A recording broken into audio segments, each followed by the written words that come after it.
to hear your thoughts as well when we go through this. Like, please share what's going on. Welcome to everyone else. Brooke was saying it's a great opportunity to connect in person, learn something cool. If you're just joining us, I've just got something in chat, just asking you, hey, why are you here when you could have been anywhere? You could have been away from your computer and doing something, exercising. Like, why are you here today? Mel is saying that she's about to do a lot of presenting via online presentations, so keen to get some top tips. Hopefully I can deliver some top tips. But you've also got Joe here, who's been also running virtual sessions for a year now. Kim says, go Joe. Great hints and tips. Cool. Petra. And I have to say too, Tanya, I'm loving your background. You're on a tropical island right now with us all. Well, now that we're virtual, we can work anywhere. So I'm actually, in my mind, I'm in Bora Bora and I'm waiting for my cocktail to come through. So please excuse me. Please excuse me. Amazing. Welcome. Wow. Okay.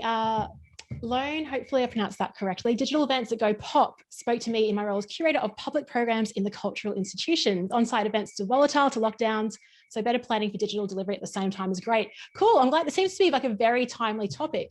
And it's interesting, right? We've had 12 months of getting adjusted to this, and I haven't really started my officially. I'm just going off the banter of chat, but I noticed such a difference when this all happened. It was all like, what's the best camera to use? And now it's all about how do we design something that's engaging? So the text, like, I think we got the text sorted, and now we're moving to like facilitation 201 perhaps. Great to see the chat blow up. Where else would we be on a Wednesday night? Sonia, hello. Great to see you here. We have very dry subject matter. What is your subject matter? Let us know. What's so dry? So the subject matter typically is around technical subjects like installation of plasterboard or installation of certain things, but we've also had an extra legislative component added to it. And the legislative component is super dry. And we've had a couple of sort of live sessions with mixed results, but we've moved to a webinar format as well, which we've had the same mixed results with. So I don't know, like to find a way to make it a little bit more, like I said, like glittery, I suppose. Oh, glittery. I hear legislation, and I hear you might have some like measurements or stats or percentages and things like that. So I'm seeing polls or playing a game of like higher or lower. So guess the percentage that it takes to plaster something and then get people to vote. So just like this, yeah, I love that challenge. I think you can make any dry topic awesome. Welcome everyone, come on in. Great to see some familiar faces. Sorry, Alicia, I've already just started. I've got to hold back. I just love seeing chat get blown up. No, it's great. We've got some great comments coming through. We've got another one from, did you mention Nadia's? So the virtual meetings and events I organise aren't boring as some of the ones I've been in. So yes, give us if you're in here, there's a reaction button at the bottom there. So if you can just give us a reaction that describes the virtual events that you've been to. Would you be clapping, thumbs up, love hearts? Are they funny? That could be funny haha or funny in another way. Do they shock you? Or is it a bit of a party? Let us know by just throwing a reaction on. Hey, David Pullen. David was on my podcast most recently. He's from the Story Spotters in the UK. He's got up nice and early for this. Former Australian though. Tanya's keen to develop how to read body language. We're going to talk about that, Tanya. I've got some good info on that. Kim, some of the great work we have been doing is using polls. Amazing. Yeah. So guess what? I've been playing around with this too, but you've also spent 12 months being a participant and running events. So please share your expertise. I'm here as an explorer with you. So let us know what works. So great to see everyone. Okay, everyone, we might actually get underway about now. I think, is anyone in the waiting room still, Andrew? No, great. No, we're 40 online, so probably a good time to kick it off. Fantastic. Okay, well, good evening and welcome everyone to our April event. My name is Alicia Sutherland and I'm the president of IABC Queensland. And on behalf of the board, I'd like to welcome all of you to join us tonight. I'd like to extend a special welcome to all IABC members that have joined us. But for those of you who aren't IABC members yet, I'd like to briefly introduce who we are as the Queensland chapter of the International Association of Business Communicators. IABC is a vibrant global association representing comms professionals, and we're all about creating connection. Comms professionals have earned their seat at the table and are more influential now than ever before. IABC boasts more than 10,000 professional members worldwide, and we support our community with innovative thinking, shared best practices, in-depth learning and career guidance. We attract a very broad range of professionals across Queensland and nationally who represent most industries and many of the ASX top 100 companies. And if you haven't already, we'd love for you to join us. Simply visit iabc.com and click on join to get started, or feel free, please reach out to me or any of the IABC Queensland board directors via LinkedIn for more information. And now for tonight's speaker. The shift to working from home over the past 18 months has meant we've all hosted or attended plenty of virtual events. These include everything from team meetings and stand-ups to town halls, webinars, workshops, training sessions, and the list goes on. Most are run to a standard format.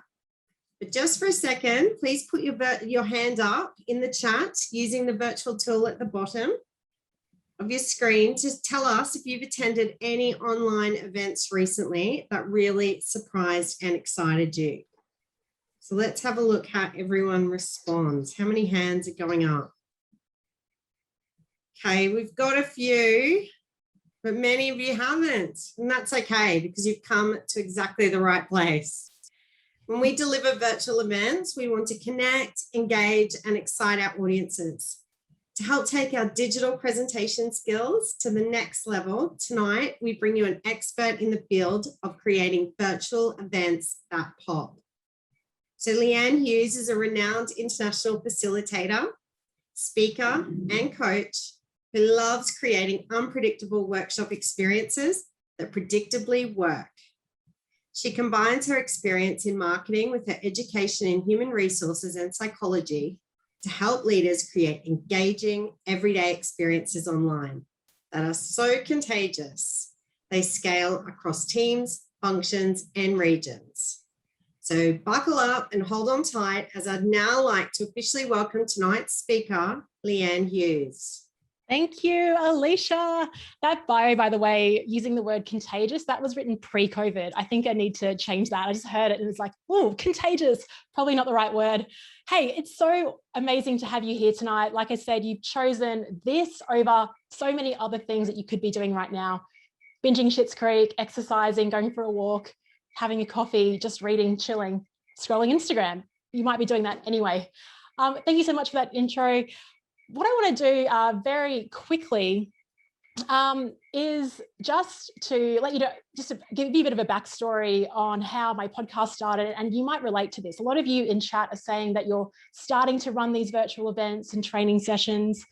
I was actually working for a global mining company out of Brisbane, flown to Canada to run a leadership course that I had never delivered before.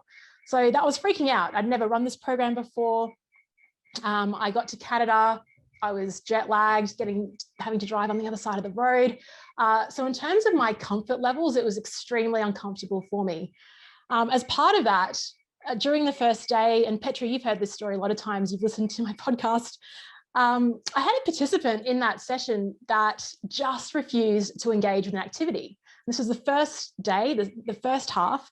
It was going all well until that point, and he just refused. He just sort of sat back with his arms crossed and decided he wasn't going to participate. Now, then I looked at the next person and he said, no, I'm not going to participate either. And you think, this is the worst moment for any type of facilitator, particularly someone new to this. Fortunately, I managed to find a way of picking that back up, but it really stung me. And at the end of that night, I got back home. I don't think I even fell asleep till about 3 a.m, jet lag, plus just thinking about this scenario. And what I did was actually got back to Australia. I rang up all my facilitator friends and said, what would you have done? And that's why I started this podcast about facilitation and workshops. But the same thing then happened last year. Became very comfortable delivering in person, and then saw that shift in, right, what do we do now to make these virtual events even better? And a key element of that, which played out in Canada, was just throwing yourself in and having the courage just to try one or two things out. What I'm going to show you today, what I don't want this to be is me telling you what to do. I want to demonstrate through what we do here today, that it is possible to make your virtual events pop. But don't be overwhelmed. Don't think, oh, I'm going to have to try all this. Think of one or two key things that you can try just in your next one. And hopefully we'll use a bit of tech, but then we won't. We'll use some paper as well. So I'll just share my screen and we'll kick off. Keep the chat going as well from time to time. I love checking into chat and answering questions on the go that are topical. We'll also have time at the end to talk through as well. Okay, so if you can see my screen, just give me a thumbs up or a reaction, just so I know that it's working. Tanya, you're right up there. I can see that. Thank you. So like I said, I left my job, started my business in 2019. I traveled all around the world. But more recently, all I've been staring at have been these faces on my Zoom screen. And someone, I think Tanya, it was you talking about body language. You know, how do you pick up on that when you're just sharing it, looking at postcard size stamped people on your screen? Very excited to delve into that. I wanted to give you a quick win though first. What we did today was Andrew, Alicia and I have actually been on the call for about 30 minutes. We've been in our own green room and we've accepted people into the call about 5 minutes before we kicked off. So if you were in the call 5 minutes prior, let us know in chat, what did you notice as you were arriving into this room? What were you noticing?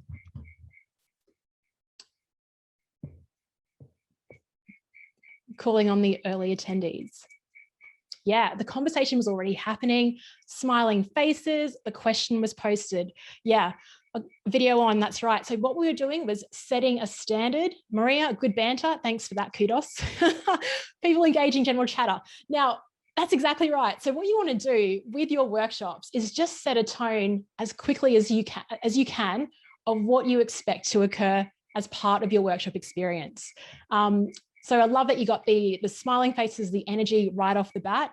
And as you arrive, that is when you're sussing out the culture of the meeting. What's the right way to behave here? And so if we're setting a tone of that informality, the questions, the curiosity, the chat's already moving, that sets that tone. So that's one thing that you can take away already. I did a podcast episode 73, how to start a workshop when you're waiting for people to show up. The lessons from that was a face-to-face workshop environment, they apply right here. So what we did in this session, if you arrived early, it was something called a ragged start. And what this means is that your workshop really begins before it has begun.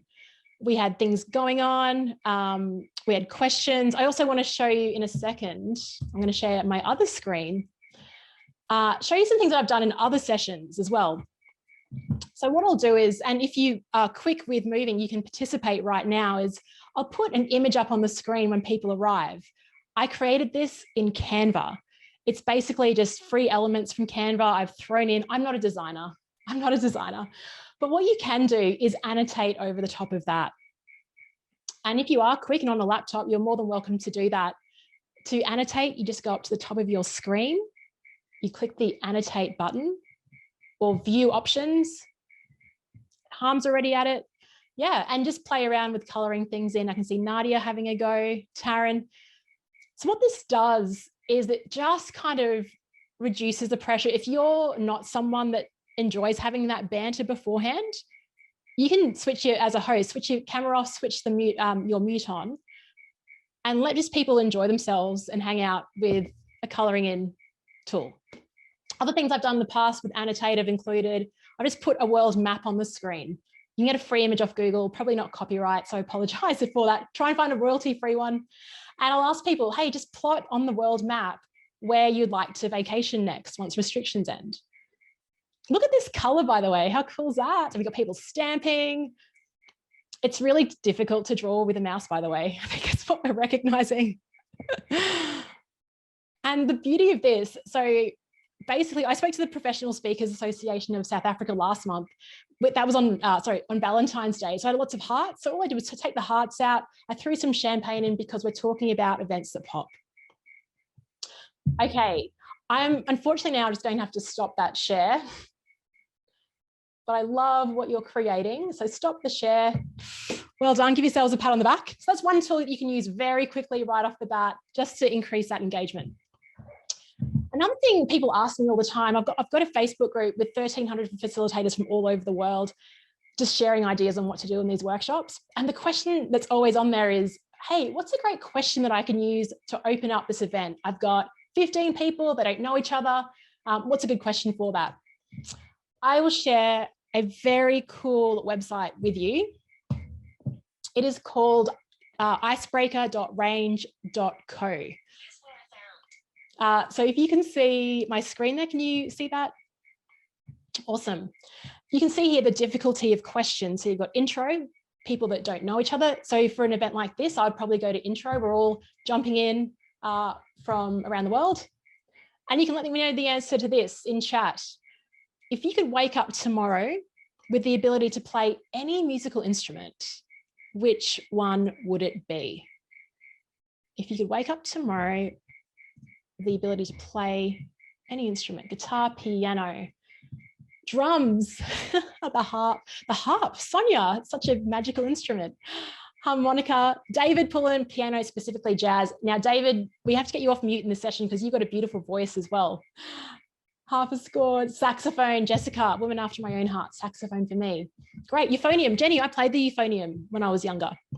So you can use this site. What I did then was a bit of serendipity. I just went for a random question. But before your workshop, you can just go to this website, click next, start a spreadsheet of questions that you like. You can filter some out and your questions are there. Another great resource for questions, and I call these low friction questions. So these are questions you want to ask right at the beginning that are easy, because the second you ask a hard question at the beginning, it makes it really difficult to even get an entry point into engaging. Another great search item is just Google Facebook group engagement questions. These are questions designed for people that run Facebook groups that want to get people interacting with their content. So they're awesome. 60 questions to engage your Facebook group. If you could have any item for free, what would you choose? Just have a look at the articles there. They're super handy. So just wanted to give you some quick wins. Petra, I see you're on I don't know if that's water or wine, but I'm assuming it's wine. So cheers to you. Kim, Joe introduced a great tool that you enter your birth date. It shows a song that was #1 in various countries. Great. So this is why you're here live, is to participate and to share what you see that's working. So Icebreaker Range is great, as well as Facebook groups. Okay. If you watch my intro video, yeah, Maris, let us know what the tool is, Kim. If you have some paper nearby, or if you don't, just quickly go grab some. Paper is better than writing on your phone for this one. I want you to get a piece of paper and just fold it in half. If you're on video, you can show me that you've done that. If you're not on video, you're more than welcome to come on video or let us know in chat. Everyone's got their piece of paper. Perfect. Okay. On the left side, I'm really bad with left and right, by the way, and then it's mirrored back to me, so I get really confused. Top left, I want you to write the word fizzle. Top left, fizzle. And on the top right, I'd like you to write the word pop, and you can make it pop in your own unique way. Okay. So my question for you is, and I've got a timer here as well. So you've got your two columns written, fizzle and pop. You're going to be on a 45-second timer. On the left, fizzle, I want you to write down the virtual events that you've been to in the last 12 months. What made them fizzle? What made them not so engaging? Don't overthink it. Timer has started. What made those virtual events fizzle? Oh, that light is interesting. 4 seconds. That is time. Okay. You probably can preempt my next question. It's going to be the question on the right. Very, very smart audience here tonight. So the question is pretty much the opposite of that. What made the virtual events that you went to in the last 12 months pop? Like, what made them exciting and engaging? Again, your 45 seconds has kicked off. So just brainstorm all your ideas. What made those virtual events pop? What did you remember? It goes really bright when it's nearly done. All right, that's time. The question is, what's the app? It is called, let's have a look. It's just called Countdown. Very original, Countdown. It's got a black icon with red numerals. I'll pop it in. I actually did a good search for countdown timers. This has been the best one so far. It's easy to use, full screen. You can put music onto it as well if you like. Okay, as you go through that list, what I want you to do is just to circle one item from Fizzle and one item from Pop. So as you go through your list of items, just circle one word or phrase or idea. Countdown by Molly Meldrum. Yeah. Oh, that was, I remember watching, gosh, that's from the 80s, isn't it, Tanya? Very popular show. I remember Molly more on Hey Hey. No, it's the 90s. I'm not telling my age. It's the 90s. It's the 90s. Love it. Okay, now I know there's quite a few of you that join us. You don't have your camera on, you don't have your audio on. So I'm going to leave the next option. First of all, I want to really encourage participation. This is an event about events and getting engagement and events popping. I really want to try a breakout room where you can share your ideas. So these are some options for you. First of all, I'm going to allocate people into breakout rooms. If you don't want to have your camera or your audio on, just write in chat. But like I said before, this is all about courage and trying something new. So I do encourage you to, once you get into your breakout room, feel free to pop that on. Now, the question will be, I'm going to throw it into chat, and I'll also give you a bit of guidance around this as well. Breakout rooms, 45 seconds each. Use that time. So I want you to share a bit about yourself, just say hello, where you're from, one thing that you put on your Fizzle list, and one thing that you put on your Pop list. I'm going to then send a broadcast to your rooms when it's time to switch over. If you organically switch over, that's fine too. Now, just to make sure, what happens in breakout rooms is people get in and like, oh, who will go first? The criteria is this. Now, it makes it hard. You can kind of lie if you don't have your camera on. The first person to go and to respond will be the person with the longest hair. They will go first. The person with the longest hair goes first. Evan's like having a laugh. And when you wrap it up, I also in your groups want you to decide if your room gets called upon to share back, who will be the spokesperson as well. So you're going to go in, answer the questions and decide who will be the spokesperson. If you remain in the main room, you'll just be seeing me basically playing around with the countdown timer and notifying people. I think it'd be more fun in a breakout room. I'll go 4 or 5 people. We'll see how that goes. 45 seconds each, you'll get a timer. See you soon. Welcome back, everyone. Hope you had a great conversation. Make sure you connect with the people that you met in your room on LinkedIn or somewhere. You can send them a message in chat specifically if you want to catch up with anyone you spoke to. The rooms are closing now, so it's great to have you back. That was a really express breakout room, by the way. Very express, very fast. So hopefully you had a chance to share something. Joe is sharing, oh great, that website where it shows you what the music, the number 1 song on the date of your birth was. Okay. Now, as facilitators of these sessions, often we run these breakout rooms, we bring everyone back together and we think, oh, they're going to be so excited to share back with the main room. But often it can seem like there's crickets. So what do? If you've got ideas, let us know in chat. Here's something that I've used in the past, which has kind of gotten over that hurdle. And I won't use it all the time. I use everything in moderation. It's something called the Wheel of Names. Actually, I've got to share this with my sound. All right, let's see if this works. So what I'm going to do is spin this wheel, and when it comes up to the breakout room number, I'm going to call on that room. I'll list out who was in that room to respond back and let us know what you discussed as a team.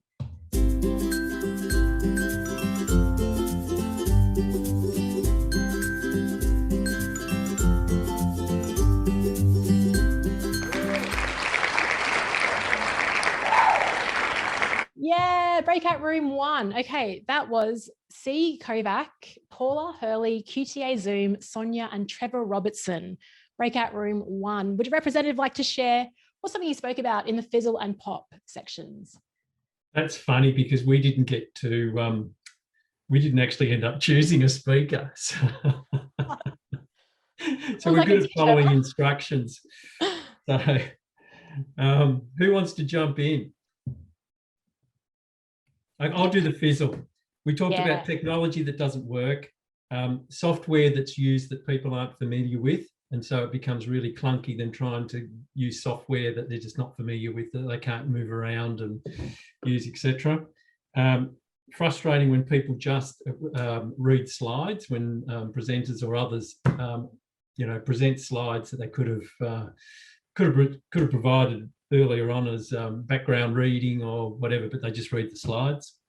The other one was around the awkwardness that comes from, we're just waiting to join, we're just waiting for everyone to join. It's a bit like what you were talking about earlier. And the other one that's we commented on was backgrounds that are very blurry and distracting and, with all sorts of things that are on backgrounds that people put up. Oh, wow. I got so many amazing ones. Amazing fizzles. Thank you, Trevor. What we might do is go to one more group to share the pop then, if that's okay. I can just show again how this tool works. So all it is a website. It's called Wheel of Names. I'll go full screen and it again.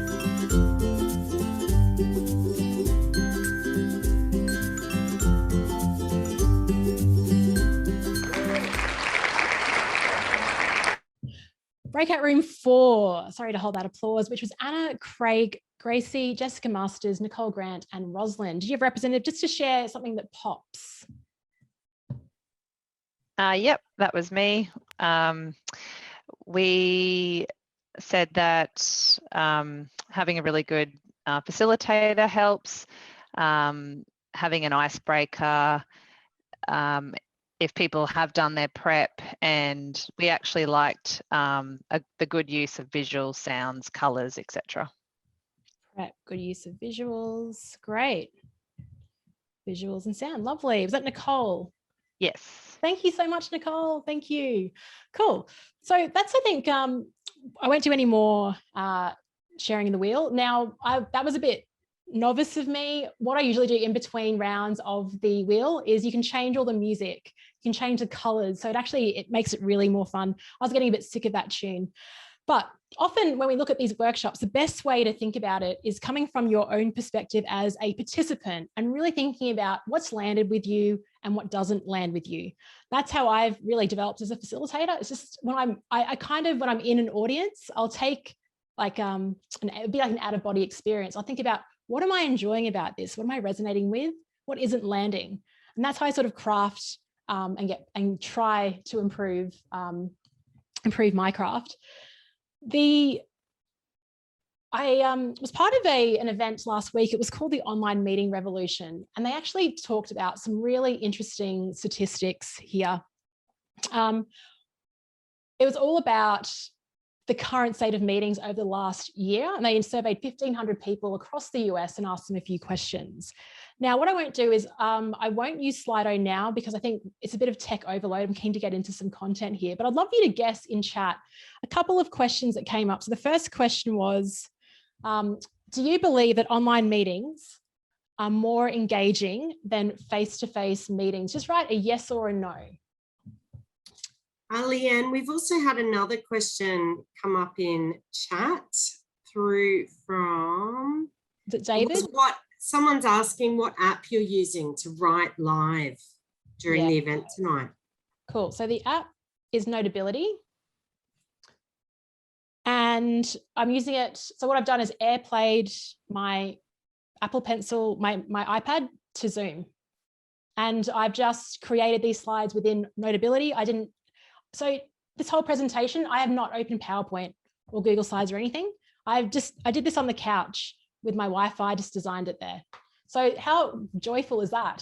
I hate designing presentations on PowerPoint. Like, there's nothing worse that sucks my energy. So this is like a cool way of doing it.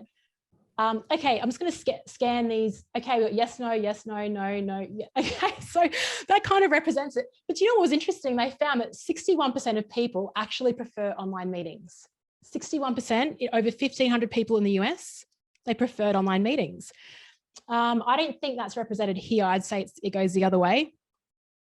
Second question for you, yes or no?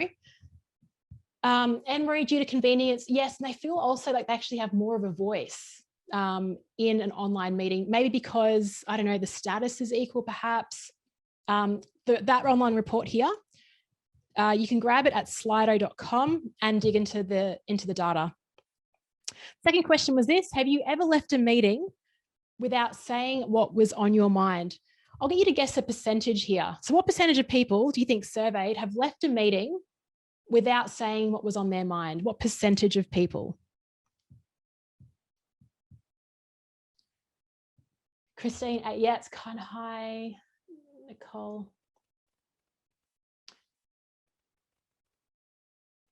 I would find it really interesting. So this was US workers. I imagine if they surveyed other cultures, but in particular, I've been working with a lot of Asian countries where this is a real problem, is actually saying what's on your mind. What you predicted is pretty high. The stat was 42%. 42% of people have said they've left a meeting without saying what was on their mind. Now, the interesting thing about that, they dug into that. 1/3 of people, if that happened to them, straight after the meeting, they are thinking about getting another job. That's the impact of when you can't get engagement or get voices heard in a meeting room. The impact of that. Evan, Americans love to talk though. You're in a safe environment here. I think it's purely an Australian audience. Plus we've got some friends from the UK. Oh, and if you're joining us in from somewhere else, let us know. So the best thing about this as well, if you dig into the report, what makes a meeting engaging? I was looking through this list. All of this stuff here, like, gosh, probably all of this is completely free. You don't need tech tools at all. It's all free. Clear communication, being prepared, an agenda. You can dig, I won't read all this through. You can have a look at the report. But that's really encouraging to know. So if you are new to presenting, or if you're moving a lot of your work into virtual, I would print this one pager off and use it as a bit of a checklist, maybe even target the top 5. Look at the top 5 for your next one. See if you can build on that. These are not, oh gosh, begins and ends on time. I'm really wary about that one, Alicia. 54%, it makes an impact. Okay, so that's really interesting. I'm going to stop sharing now. So from that, what do I think are some things that you can do? I've got a couple of philosophies and a couple of ideas on this. These really are based around 2 questions I get a lot. So the first question is, how can I create dialogue in my sessions rather than it being a monologue? How do I create that involvement? That's question number 1 that I get. And the second frequently asked question is, I think Tanya, you brought it up. How can I tell if my guests are actually engaged? How can I tell if they're engaged just by seeing what I see on the screen? I'm going to answer question 1 first. And if you've got ideas on what it takes to create dialogue, share your suggestions in chat. Would love to collaborate on that. My philosophy on this is very counterintuitive, so I don't know if it will help you. So the first thing is to be directive. You need to be more directive in an online platform, yet you also need to be more lazy. Be directive, yet be lazy. Okay. What does that actually mean? Let's look at those breakout room instructions that I gave you. So what was going on before you moved into your breakout rooms? Can anyone remember? You can come off mute if you like, just to share what happened before we moved into breakout. Yeah, we were having our own ideas first, Leanne, before we actually went in and discussed them. So we'd had our time to reflect ourselves. Thank you, David. Yeah, that individual reflection time. So not everyone thinks really quickly. And I actually made it more tangible by getting you to actually write it down. I gave everyone equal time and space because some people need extra time, some people don't. They can wait. 45 seconds really isn't that long. And then before I got you sharing into a big group environment, you move into your breakout sessions. In terms of direction in the chat box, I made it very clear what you were to talk about. What else did I mention in chat that was a direction? who starts first? What are the criteria for it, so it doesn't take up the entire time that we're there? It's like, who's going first? No, you go first. Everyone's so polite. And that, Petra, that's something I got from working face to face as well, because the same thing happens when you break people up in real life. They always argue over who goes first. I got that from Michael Bungay-Stanier, the author of The Coaching Habit. He was on my podcast and shared that. And he does like just some funny ones. You can really change that idea up. Who lives the furthest away from Brisbane? Try and keep it politically correct. So yes, as always. Okay. One way to be directive and be lazy as well. When I was a first-time facilitator and I wanted to hear everyone's voice, I thought I needed to be a bit loose and just come in and be really open and just share. Now, if you are that loose, the unfortunate thing is that people need a bit of certainty before they jump into your meeting and feel comfortable enough to share back. That was one of the reasons I actually shared a video. I don't know how many people watched it before the session. First of all, it just raised that certainty of a bit of direction for me, what you should bring along. Camera on or camera off is fine. Plus you got to meet and get a taste of who I was as well beforehand. So it was a bit more directive, but then it allows me also to be a bit more lazier because I don't need to really set that safety net right from the beginning. So just remember that your meeting starts before it actually starts. Another way to be lazy, but also develop your people, is to assign responsibilities and contributions to others. So in this space, I've got Andrew here. He's monitoring chat. He's been the host. He set all of this up. For your sessions, you can have a timekeeper, someone that just sets time, just does the breakout room timer. You can have someone that compiles all the questions. Have a think about how you assign roles and opportunities. And that's just a couple of ways that you can be directive. So remember, the certainty is very important. And I think I would actually argue you have to be more directive and more instructional in the way that you deliver activities online because you don't have that environment. But you can also be a little bit more lazy and encourage people to speak up and participate as well. So that's my first sort of philosophy on that. Okay, second question was, how can I tell if my guests are engaged? This is the $1 million question. I'll talk about a conversation I had with a world-leading body language expert. This guy's name is Mark Bowden. We spoke prior to COVID, so we were talking about in-person events. And the first time I asked him that question, like, how can I tell if people are engaged? And he says, you can't. You can't. It's actually impossible. If you've got a group setting, it's impossible to read the body language of people in your room. Think about it. Have you had a session that you've delivered before where someone sat there and they looked completely disinterested, they've got their arms folded, and then at the end of the workshop, they come up to you and say, that was the best session ever? If that's ever happened to you, it's one example. So I was actually very surprised when he said that you can't actually read the body language, coming from a body language expert. What that then means is the best indicator of predicting how your audience will engage with your content is leading with your own energy and being the signal in the room that people are looking to decide, how do I act in this environment?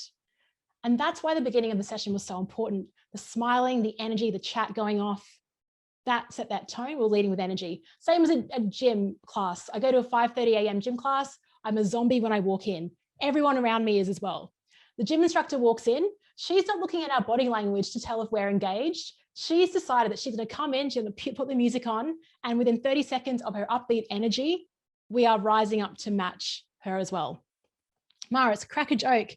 Yes, energy, it sets the tone for sure. So rather than trying to look at these little images on your screen, save that energy and just use it on yourself and drive your the way that you lead and facilitate a meeting that way.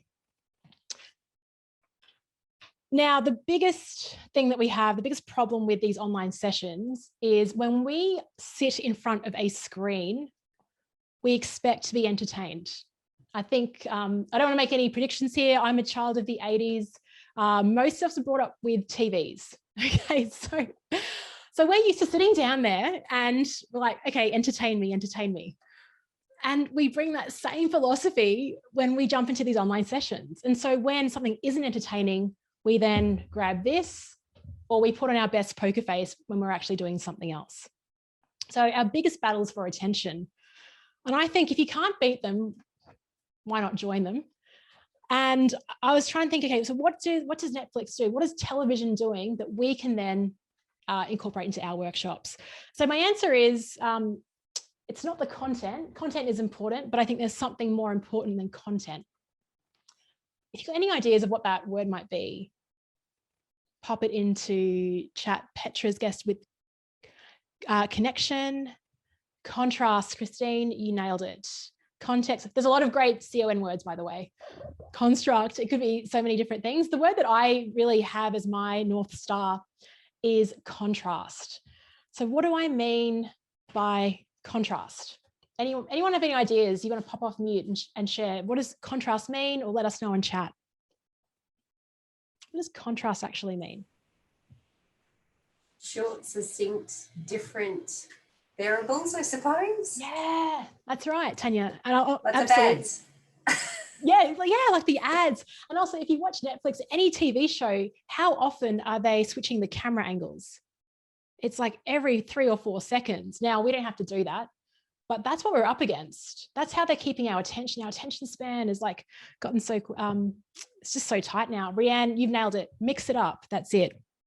Okay, so what I'll ask you to do, I'm just going to share some examples of how I created contrast back in 2020 in January when I could see people. And I want you to think about how could you then create contrast in your virtual session? So I'll give you some examples.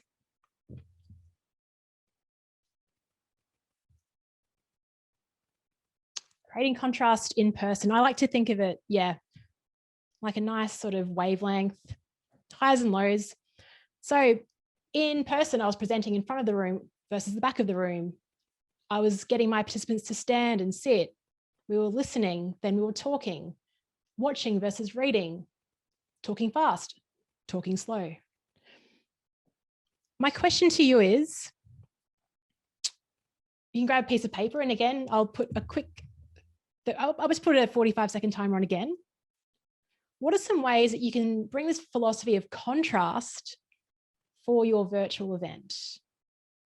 All right, that is time. We've already got some great ones. Pop your ideas into chat and let's crowdsource some ways that we can add contrast. Kim said having a main presenter, but having a buddy who pops in appropriate and changing the energy. Yeah, just a different voice is nice for sure. Different tempos, disruptive, shifting, novelty, talking to screen, video. Co-presenters' use of music and sound. Co-presenters is the best way, by the way. If you want to try anything new, just bring in a buddy and they can sort of pick it up if things go haywire. Use music, different speakers answer. Love this. Short bursts of interactivity, backgrounds, props. Look at this. Short videos, polls, section phases. Oh my goodness. So we, Andrew, we're going to have to save this chat, and this is going to have to go into a spreadsheet that we share in some resource. Tell stories, be personal. I love it. Powtoon, animations. Fun memes. Oh, love it. Well done. So note, get chat. I think you all can all save it as well, by the way. Get chat. If you suck for ideas and ways to make your event pop, go to this list. I also want to give you a behind the scenes view of what I mean by contrast. This is today's session that I wrote down. It is just, I've just scanned my notepad, and this is how I test for contrast. So I'll have my topics. Now, what I do usually is I brainstorm. Like I said, I don't sit by a computer at all when I do this. I find the computer probably the best destroyer of my ideas. So I like getting out and about. So post-it notes at a cafe, then I put them in some sort of logical sequence. Then what I do is I go, all right, okay, I've got the topic. Now what's my medium?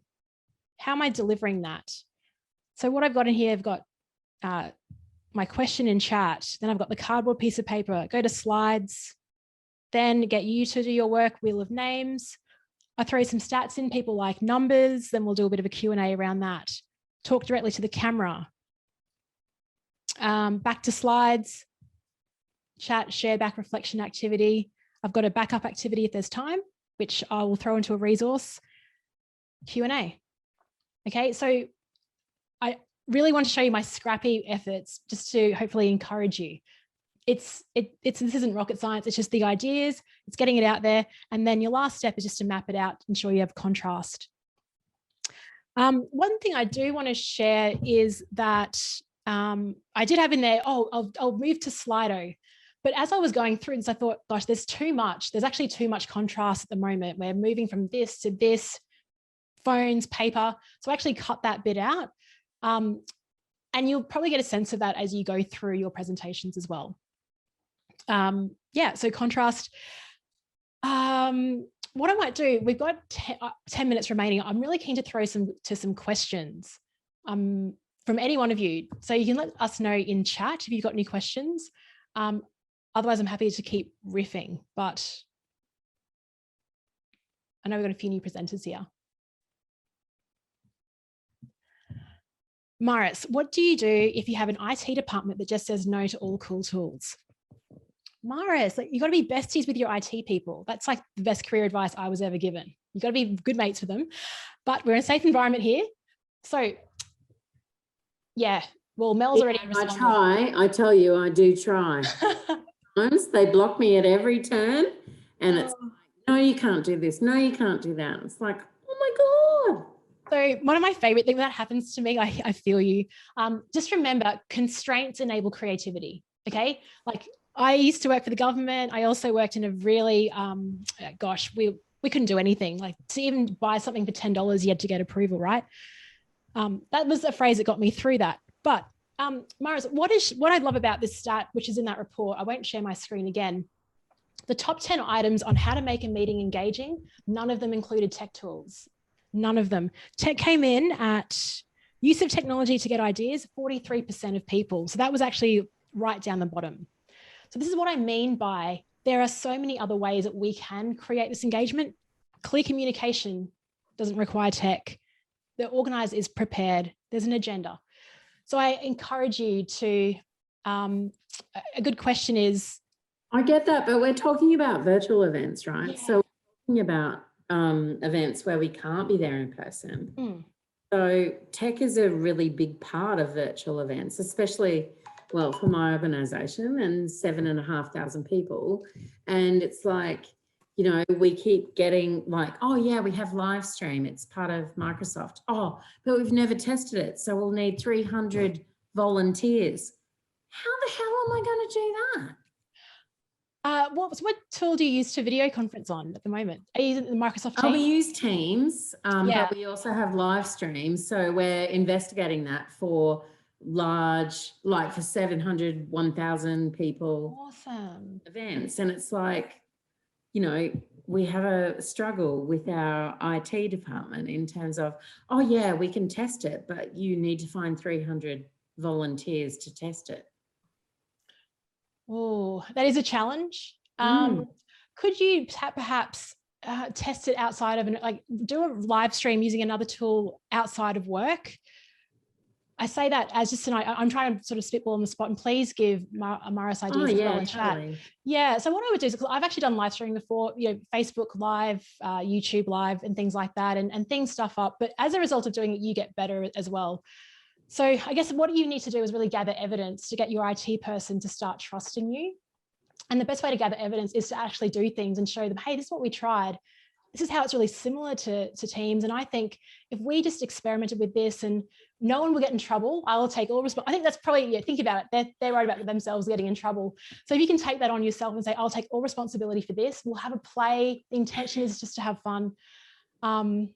Yeah, but I feel for you at the same time on that. Thanks, Leanne. Yeah. Thank you. I've just come up with cybersecurity, cybersecurity project. So obviously that's sort of using all sorts of different skill medium was a very big issue because we had to demonstrate good, responsible behaviour. And as Leanne said, we actually did everything from people wearing different costumes and just doing in the digital room different activities, and that's what was shared. Got some great responses here as well. Teams has whiteboard now. There's posts. So Teams has gotten a lot better. I've also heard that. We went to a question from Leanne Hughes. Do you have any tips on presenting a virtual awards ceremony? One would be give it a really kick-ass name, like make it super exciting and appealing. Think about all the things about your event prior to that, what time of day it's on. You can use so many cool, talk about tech tools, but there's things like, so what I've done when I've emceed virtual events and even in person is I've created like a fake Twitter thing. So what I've done is I've pretended I'm a celeb. There's a website, so maybe someone can Google it right now. And I like, this was before Trump was president. I had a tweet from Trump come in. I had its hashtag and I'd just create all these like sort of funny things that were just pre-planned, but I'd throw in as screenshots. You can put things like the award winners on magazine covers. You can use a lot of really cool tools to make it really personalized. Happy to keep going with that offline. I'm just looking at the time. Organising a CEO online workshop, however, CEO isn't very engaging or open to trying new things. I guess the question for the group would be, why do you think people refuse to try new things? Like what's holding everyone back? What are your thoughts on that? Let's put ourselves in the CEO's position. Nerves, fear, exactly. Yeah, and look, it's too hard. There's no value that's been demonstrated, not confident, right? Worried, fear, absolutely. So everything the CEO is fearing is stuff that we all fear ourselves. Now, it kind of feels like the stakes are higher for them because they're the CEO. Like everyone's looking to them. We have a perception about CEOs being perfect. So what you'd need to do to convince or influence someone like that would be assuring them or practicing everything that everyone's mentioning. So how do you build that trust? How do you ensure the tech will work? How do you mitigate that risk? The fear of doing it wrong, the inertia, the value, how do you demonstrate the value? That's probably the key way to influence someone that is resisting, is not to then just throw new ideas, but try to understand where they're coming from and like sort of try a little bit at a time. Great crowdsourced ideas. Alicia, I might throw to you to maybe formally end it. I'm happy to stick on though to keep answering questions and continue some dialogue. How does that sound? That sounds fantastic, Leanne. What a power-packed hour. Thank you so much. I've written almost 3 pages of notes here, and I think everyone on the call has probably done something similar. I have to say, though, my #1 favourite was the wheel of breakout rooms, complete with the applause sound. I'm definitely using that. So thank you very much. Very cool. Look, everyone, as Leanne mentioned, we have now come to the official end of the session, but look, Leanne is happy to stay on the line along with some of my IABC board colleagues. So if you do want to hang around and have a chat and perhaps network with a few people, then please do. We'll be on for a few minutes. But before we also go tonight, I'd really like to thank our event lead for tonight's event, our newest board director, Andrew Musgrave. Thanks very much, Andrew. You've done a sterling job. We were, I think, very close, or we did sell out tonight. So it was a hugely popular event. So thanks very much for joining us. Shortly, you're also going to receive a brief survey from us. Please, it only takes probably 2 minutes to complete, and we really value your feedback. It's really important to us to inform our future events. So we might just unmute everyone if everyone is on mute. Perhaps Andrew, if you're. Oh, also before anyone leaves, also want you to look out for an invitation to our next event, which is with veteran communications guru Mel Kettle. So look out for that one. That's going to be another great one. And if you are dropping off, have a great, safe evening, or otherwise, please stay on the line for a chat. Thanks, everyone. Thank you so much. Yeah. Thank you. That was great. Thank you. Thanks, everyone. Presentation. Excellent. And we will be sharing the recording of tonight as well, everyone. So you can watch it again. That's great. Thank you. Fabulous. Yes, thanks, folks. Thank you. You've made me miss Australia. You're just starting your day, David. Cheers to you. Thank you, everyone. That was great. Cheers. Thanks. Fantastic. Thank you. See you again. Bye-bye. Thanks. Thank you. Bye. Thank you very much. Fantastic. So does anyone want to ask any last questions? Well, we've got Leanne still with us? Just, yeah, general comments. Happy to. Actually, Leanne, Leanne, could I ask a quick question about that notability? Because I think that's genius. So do you use Sidecar or AirPlay, or what? How do you actually? Yes. How do I do it? Okay. Yeah. So down the bottom, when you click share screen, it gives you options. So it gives you desktop, whiteboard, iPhone, iPad via AirPlay. Yeah. That's what I click. But make sure you test it beforehand, because you've got to download. It'll ask you to download the iPad, whatever it is. So do that. Test it. Yeah. Then there's another thing called the TCP. I'll send you a screenshot after this, David, because I was on a workshop today and it hung around. So Andrea's enabled that. The reason why I love Notability, David, as well, is I can import videos, Giphies, I can handwrite pictures. Yeah, sorry, I was showing you. It's live. I mean, it's that thing that you were going about, the whole contrast thing. I mean, you actually, it's happening there in front of you. It's great. Yeah. You can have a whole session on how to use an Apple Pencil or sort of, Yeah, this is the best. Fantastic. It makes my writing actually look like legible. So I love your writing, Leanne. I was admiring it during this session. Notability. It's Notability. It's not me. I think this is some beautiful angle on the pen. It was so great. Great group. Thank you for joining us. I'd love to read all the questions in chat and hopefully answer them. We didn't get to half of them. Yeah. Yeah, sure. Did anyone else on the line have any other questions or just comments that you wanted to share sort of with Leanne, or perhaps you'd like to know a bit more about IABC? I just thought it was great, Leanne. Thank you so much. Oh, thanks, Brooke. So many good tips. And I felt so bad for Maris with IT. Yeah, we could have just I love that question. It's a question about tech, but it's more of a question around like influence and getting people collaborating, and like it's broader. Yeah, and it's could have definitely got off topic there. When we're in this kind of environment, and you've got, when you've got those sorts of barriers. Yeah, I'm up against it when I work with companies that only want to use Microsoft Teams, and I just know that Zoom is. So I've got to bring on my influencing hat and really.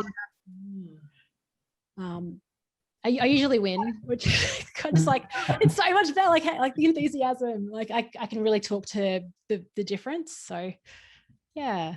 How's everyone feeling after that? You got some ideas and lots of ideas. I'm sure revisiting the video once we get that out. There was definitely tools and tips and tricks, and I've saved the chat. So lots of good takeaways. Thank you, Leanne. So it was a great session. Oh, thanks, Andrew. And Leanne, when you did that Canva thing right at the beginning that you got people to annotate, as soon as you share screen, does the annotate option come up on view automatically? Oh, good question. Yeah, yes, it did then actually, because usually it's view options, but I'm on the host. Did it come up for you? Was it? Oh yeah, absolutely. Yeah. So when I went to view, there was annotate up there. I just wondered whether that automatically came up as soon as you shared as a host, you shared the screen. Well then, yeah, it did. Yeah, I didn't do it. I didn't activate Brilliant. it. I couldn't find that function. I really wanted to get on there, but yeah, it does get people. It's either view options or it's annotate. It's either there or you got to dig around, unfortunately.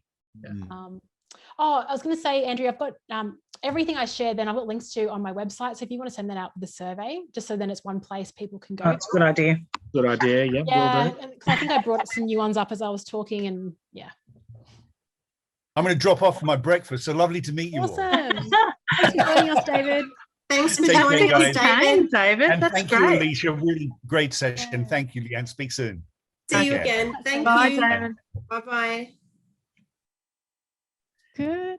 It's hard to balance like the practicality versus the philosophy. I like the philosophy stuff, but then people are like, no, I just want to know, like, how did you share your iPad screen? Practical tools. Yeah.